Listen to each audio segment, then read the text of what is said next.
a veces para ver que se está vivo, que se tienen los sentidos para ver cuánto se crece, agarrado al presente de la tierra del mañana, como esa hierba rara, hierba que negó el morir.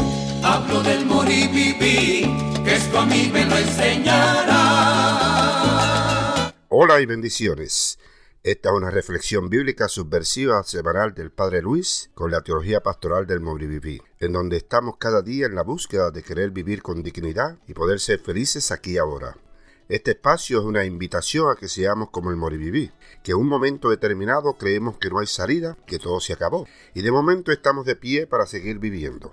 Es un volver a vivir. Gracias por ser parte de este encuentro. Mi tema para hoy está elaborado del Evangelio de Mateo, utilizando los capítulos 9 y 10, y es sobre encontrar la felicidad a través del sufrimiento. Quiero comenzar por decir muchas felicidades en este Día de Padres, pero también incluir a todas las madres que se convirtieron en padres. Mi argumento principal en esta reflexión es que podemos regocijarnos en nuestro sufrimiento porque Dios quiere que transformemos cada obstáculo en una oportunidad para buscarle. No estoy hablando de volverse masoquista, lo cual es una persona que se complace en el dolor y el sufrimiento. Estoy hablando de un sufrimiento de transformación. Hay textos en Filipenses que lo dejan muy claro, como por ejemplo Filipenses 3:1, gozaos en el Señor. Y Filipenses 4:4, gozaos en el Señor siempre. Estos son mandamientos. Además, siempre tendremos la elección de quedarnos con la esperanza o con la miseria. Existen diferentes enfoques de la felicidad. El enfoque occidental se centra en los sentimientos positivos, las acciones y la vida positiva. Se busca maximizar el placer y minimizar el dolor. El sufrimiento se considera una intrusión ajena y hostil en nuestra feliz existencia. Sin embargo, cuando ya no se puede evitar el sufrimiento, entonces se intenta superar el sufrimiento a través de la psicología positiva. El enfoque occidental funciona mejor en una cultura de progreso, de riqueza y esperanza, lo cual solo las personas acomodadas lo tienen. Por otro lado, el enfoque oriental se centra en la sabiduría, la paciencia, el despego y la serenidad. Busca desarrollar y dominar nuestra vida interior para que podamos trascender el sufrimiento. La transformación del sufrimiento se logra a través de la sabiduría y la iluminación. El enfoque oriental funciona mejor en una cultura de sufrimiento y resistencia.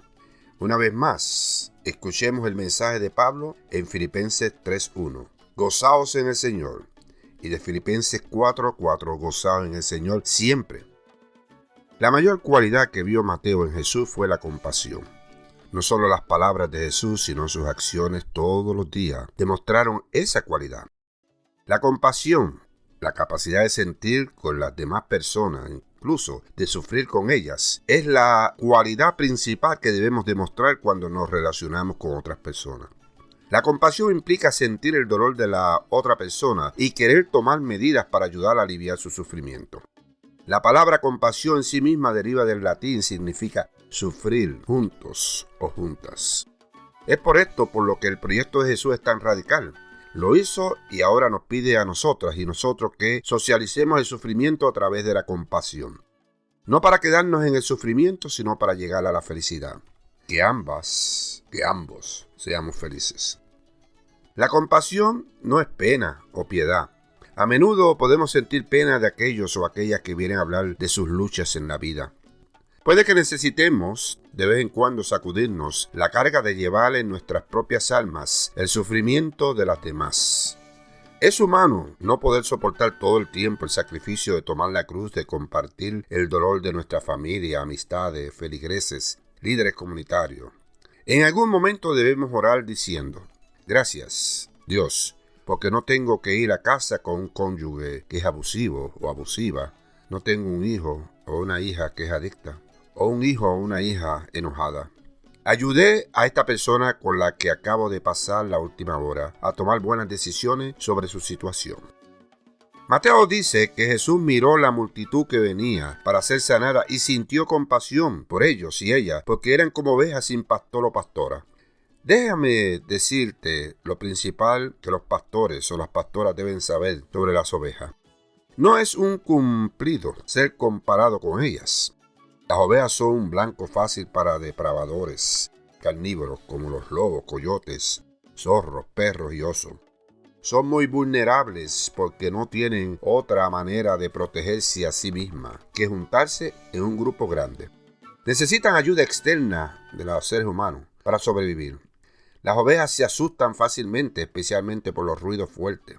En el caso de una tormenta eléctrica deben ser reunidas en un grupo cerrado y conducirles a un corral o almacén, ya que correrán cada vez que caiga un rayo y puede amontonarse contra una cerca de alambre de púas, presionando contra los más cercanos hasta que esas ovejas mueren. Necesitan definitivamente un pastor o una pastora que los ponga en pie de nuevo. Mateo describe a las multitudes que seguían a Jesús como acosadas e indefensas como ovejas sin pastor. Vinieron a Jesús como vienen a nosotros y a nosotras, buscando a alguien que tenga compasión, no pena o piedad, y que les muestre qué camino tomar para encontrar seguridad. La vida está llena de historias sobre personas que han perdido su confianza en un o una líder carismático o carismática, solo para terminar muertos o muertas o algo peor. Pero los seguidores o seguidoras de Jesús deben ser tan compasivas como lo es Dios. ¡Qué tarea difícil! Jesús sabía esto y dio a sus discípulos y discípulas, incluyendo a nosotras y nosotros, la asistencia del Espíritu Santo, que según Mateo, les dio autoridad sobre los espíritus inmundos para expulsarlos y curar toda enfermedad y toda dolencia. Su mensaje era una buena noticia para los o las que quisieron escuchar. El reino de los cielos se ha acercado. Dios ha venido a nosotros y a nosotros en lugar de llamarnos al trono de Dios. La buena noticia es que Dios estaba dispuesto a tomar forma humana y vivir como debemos vivir. Estas son las buenas noticias. Dios nos ama y quiere que seamos saludables y felices, amados, amadas, amorosos, amorosas, compasivas y compasivos. Y no debemos poner el dinero o el tamaño de la iglesia o el número de la congregación como nuestro enfoque principal. Debemos lograr el deseo de Dios para las personas que puso a nuestro cuidado. Para resumir, el sufrimiento produce estabilidad, fortaleza y dominio propio, todo lo cual es necesario para soportar circunstancias difíciles. Pero eso es solo lo que produce el sufrimiento. ¿Qué genera entonces alegría en tiempos de sufrimiento? Es saber, creer y confiar que el sufrimiento producirá esas cosas y mucho más. Eso es fe, una fe en que el sufrimiento produce una relación más cercana y profunda con aquel que sufrió y murió por nosotros, por nosotras, y una certeza de las promesas que nos ha dado.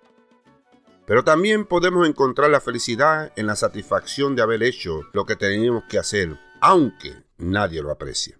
Me refiero al altruismo, una cualidad que poseen las personas que se enfocan en algo más que ellas mismas, y cuya raíz revela el objeto de esas tendencias generosas. Ahora te pregunto, ¿eres una persona compasiva? ¿Eres un padre o madre compasiva? ¿Somos una iglesia compasiva? Recuerda lo que Pablo le dijo a la iglesia de Roma. Esto es cuando nos regocijamos en nuestros sufrimientos, sabiendo que el sufrimiento produce paciencia, y la paciencia produce carácter, y el carácter produce esperanza, y la esperanza no nos avergüenza. Esa es una escritura de Romanos capítulo 5, versos 3 al 5. La compasión es la habilidad que tenemos de comprender el sufrimiento de la otra persona y que responde al deseo de aliviarlo y reducirlo. El concepto de compasión es más simple y a la vez más intenso que la propia empatía y nos invita a querer ayudar, mitigar el sufrimiento de las demás personas.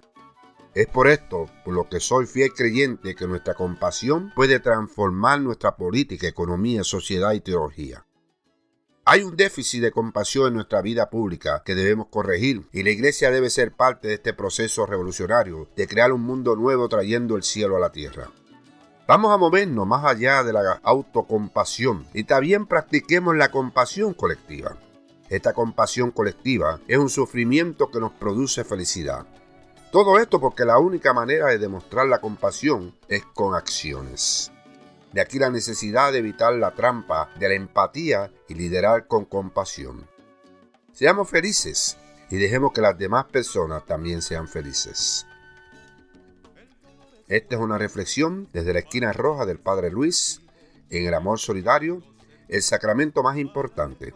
Amén y ashe. Agarrado al presente de la tierra del mañana, como esa hierba rara, hierba que negó el morir.